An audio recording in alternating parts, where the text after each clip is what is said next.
Bismillahirrahmanirrahim. Assalamu alaikum dear student. Welcome to my YouTube channel. This is Mushtaq Ahmad. Dear student, today we will discuss about DNA as a hereditary material. Dear student, आज हम detail के साथ concept के साथ समझेंगे कि DNA जो है वो हेरिडिटी मटेरियल है। तो आपने लास्ट तक हमारे साथ रहना है। आपकी जितनी कंफ्यूजन होगी वो आज क्लियर हो जाएगी। Dear student, DNA is a hereditary material which transfer character from parents to offspring. Dear student, DNA जो है वो hereditary material है जो कि ट्रांसफर करती है कैरेक्टर को from parents to offspring, यानी कि माँ बाप से बच्चों में जो कैरेक्टर ट्रांसफर होते हैं, जो खसूसियात ट्रांसफर होती है, उसके लिए रिस्पॉन्सिबल कौन है? डीएनए है। डियर स्टूडेंट, इस बात को साबित करने के लिए कि डीएनए ही हेरिडिटी मटेरियल है, यानी ये ही कैरेक्टर ट्रांसफर करती है फ्रॉम पेरेंट्स टू ऑफस्प्रिंग, इस बात को साबित करने के लिए डिफरेंट साइंटिस्ट ने डिफरेंट टाइम्स में डिफरेंट एक्सपेरिमेंट परफॉर्म किए और उन्होंने ये साबित किया कि डीएनए जो है वो हेरिडिटी मटेरियल है।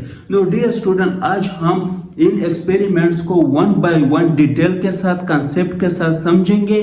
तो आपने लास्ट तक हमारे साथ रहना है। आपकी जितनी कंफ्यूजन होगी वो आज क्लियर हो जाएगी। सबसे पहले हम बात करते हैं experiment number 1। Dear student, Griffith एक साइंटिस्ट था, इसने 1928 में एक एक्सपेरिमेंट परफॉर्म किया और वो इसलिए परफॉर्म किया कि डीएनए हेरिडिटी मटेरियल है या नहीं है। डियर स्टूडेंट, इसने एक बैक्टीरिया लिया जिसको हम नाम देते हैं स्ट्रेप्टोकोकस नमूनिया। नमूनिया एक डिजीज है जो ये बैक्टीरिया काज करती है। डियर स्टूडेंट, स्ट्रेप्टोकोकस नमूनिया के इसने दो टाइप्स लिए, एक को हम नाम देते हैं आर टाइप और दूसरे को हम नाम देते हैं एस टाइप। डियर स्टूडेंट, जो आर टाइप बैक्टीरिया है ये क्या है? नॉन पैथोजेनिक है। Non pathogenic. नॉन पैथोजेनिक का क्या मतलब है कि ये डिजीज काज नहीं कर सकते। ये पॉइंट मस्ट आपने याद रखना है, तो फिर आपको बाकी जो एक्सपेरिमेंट है वो आपको समझ आएगी। Clear? Dear student, R type क्या है? नॉन पैथोजेनिक है। सेकंड नंबर पर ये क्या है? Non capsulated non. नॉन कैप्सुलेटेड, यानी डियर स्टूडेंट इसके ऊपर कोई भी कैप्सूल प्रेजेंट नहीं होते। क्लियर? जो बैक्टीरिया के ऊपर कैप्सूल होती है, पॉलीसेकेराइड की कोट होती है। क्लियर? तो इसके ऊपर ये कोट नहीं होता। ये क्या है? कैप्सूल इसमें एब्सेंट होता है। डियर स्टूडेंट, यहां पर जो एस टाइप है ये क्या है? पैथोजेनिक। पैथोजेनिक यानी कि ये डिजीज काज कर सकती है। क्लियर? और दूसरा ये क्या है? कैप्सुलेटेड है, यानी इसके ऊपर जो पॉलीसेकेराइड का कोट है वो प्रेजेंट है। क्लियर? और इसलिए हम इसको कहते हैं कि ये क्या है? रफ है। रफ यानी कि पेट्री डिश में जब हम इसको डालते हैं तो ये रफ कॉलोनी हमें देती है। क्लियर? क्यों? क्योंकि इसके ऊपर कैप्सूल नहीं होता तो ये हमें रफ नजर आती है, जबकि एस टाइप जो है ये हमें स्मूथ कॉलोनी देती है इन पेट्री डिश में। क्लियर? तो ये हमें स्मूथ कॉलोनी देती है। क्यों? क्योंकि इसके ऊपर कैप्सूल प्रेजेंट होता है। तो ये फर्क आपने वाज़ेह समझना है। क्लियर? कि आर टाइप जो है ये नॉन पैथोजेनिक है और एस टाइप जो है ये पैथोजेनिक है, यानी ये डिजीज काज करती है। डियर स्टूडेंट, जो आर टाइप है इसको हम क्या कहते हैं? Non virulent. क्लियर? और एस टाइप क्या है? विरुलेंट है, यानी कि नॉन विरुलेंट का क्या मतलब है कि ये डिजीज काज नहीं कर सकती, जबकि विरुलेंट का मतलब क्या है कि ये डिजीज काज कर सकती है। डियर स्टूडेंट, सबसे पहले इसने आर टाइप बैक्टीरिया लिया और आर टाइप बैक्टीरिया इसने इंजेक्ट किया किसमें? माइस में। इंजेक्ट इन माइस, और वो माइस जो थी वो अलाइव थी, यानी कि वो जिंदा थी। जिस तरह हमने पहले मेंशन किया कि आर टाइप जो है वो नॉन पैथोजेनिक है, वो डिजीज काज नहीं कर सकती।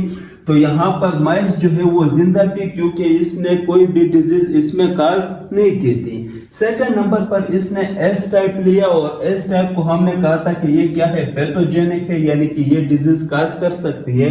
तो जब एस टाइप को इंजेक्ट किया माइस में तो माइस की डेथ हो गई, यानी कि जो माइस है वो मर गई। क्यों? क्योंकि एस टाइप जो है वो पैथोजेनिक है, यानी कि वो डिजीज काज कर सकती है। फिर इसने थर्ड नंबर पर क्या किया कि S type heat kill bacteria लिया, यानी कि वो बैक्टीरिया एस टाइप की जिसको इसने हीट के जरिए किल कर दिया। क्लियर? तो उसको जब इंजेक्ट किया माइस में, तो जो माइस थी वो अलाइव थी, वो जिंदा थी। जिंदा क्यों थी? क्योंकि इसने एस टाइप को हीट किल्ड कर दिया, यानी हीट के जरिए इसको मार दिया। फिर इसने इंजेक्ट किया तो वो माइस जो थी वो अलाइव थी, यानी कि वो जिंदा थी। क्लियर? 4 नंबर पर इसने क्या किया कि इसने आर टाइप और S type heat killed bacteria को वापस में मिलाया, और मिलाने के बाद इसने इंजेक्ट किया माइस में, तो माइस की डेथ हो गई। यहां पर ये साइंटिस्ट कंफ्यूज हो गया कि आर टाइप जो है उसकी वजह से माइस क्या हुई थी? अलाइव हुई थी, यानी कि जिंदा थी। और S type heat killed bacteria जो थी उसकी वजह से भी माइस क्या थी? अलाइव थी, यानी यहां पर भी ये जिंदा थी और यहां पर भी ये जिंदा थी। लेकिन जब इन दोनों को वापस में मिलाया तो माइस की डेथ क्यों हो गई, यानी कि माइस क्यों मर गई? आखिरकार यहां पर ये इस नतीजे पे पहुंचा कि कोई ऐसी चीज है, कोई ऐसी सब्सटेंस है जो एस टाइप से ट्रांसफर हुई है आर टाइप में, और आर टाइप जो है वो कन्वर्ट हो गई एस टाइप में, यानी कि विरुलेंट में वो कन्वर्ट हो गई उस सब्सटेंस की वजह से जो एस टाइप से ट्रांसफर हुआ है। क्लियर? तो उसकी वजह से जो है वो माइस की डेथ हो गई। अब तक ये इस कंक्लूजन पे नहीं पहुंचा था कि ऐसी कौन सी सब्सटेंस है या ऐसा कौन सा चीज है जो एस टाइप से आर टाइप में ट्रांसफर हुई है जिसकी वजह से माइस की डेथ हो गई। लेकिन ये सिर्फ इस नतीजे पे पहुंचा कि कोई सब्सटेंस, कोई चीज है जो एस टाइप से ट्रांसफर होती है आर टाइप में, और आर टाइप को वो कन्वर्ट कर देते हैं एस टाइप में। नो डियर स्टूडेंट, वो सब्सटेंस या उस चीज को कंफर्म करने के लिए नेक्स्ट एक्सपेरिमेंट हुआ, एक्सपेरिमेंट नंबर 2। डियर स्टूडेंट, इस एक्सपेरिमेंट को परफॉर्म किया एवरी एंड हिज कोवर्कर, यानी इसके टीम ने परफॉर्म किया इन 1944। डियर स्टूडेंट, इन्होंने क्या किया?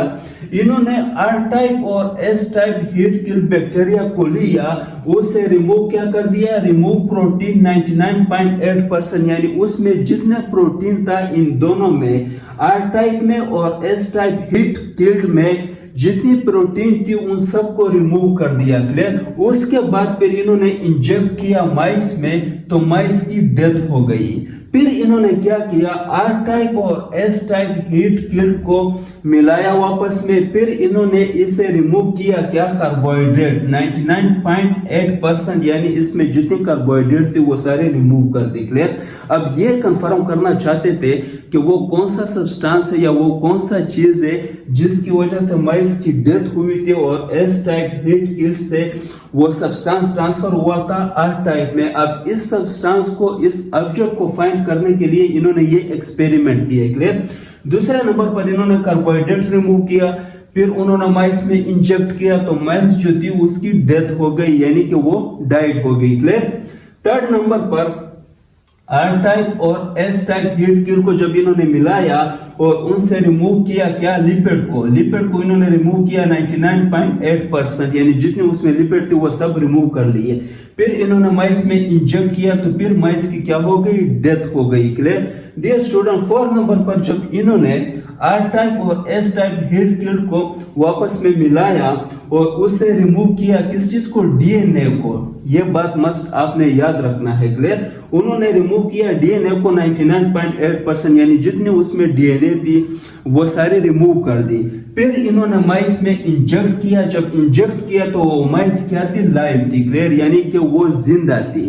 अब ये इस कंक्लूजन पे पहुंच गए कि यहाँ पर जो एस टाइप से आर टाइप में जो सब्सटेंस ट्रांसफर हुआ था, जिसने आर टाइप को एस टाइप में कन्वर्ट कर दिया, वो सब्सटेंस क्या था? डीएनए था।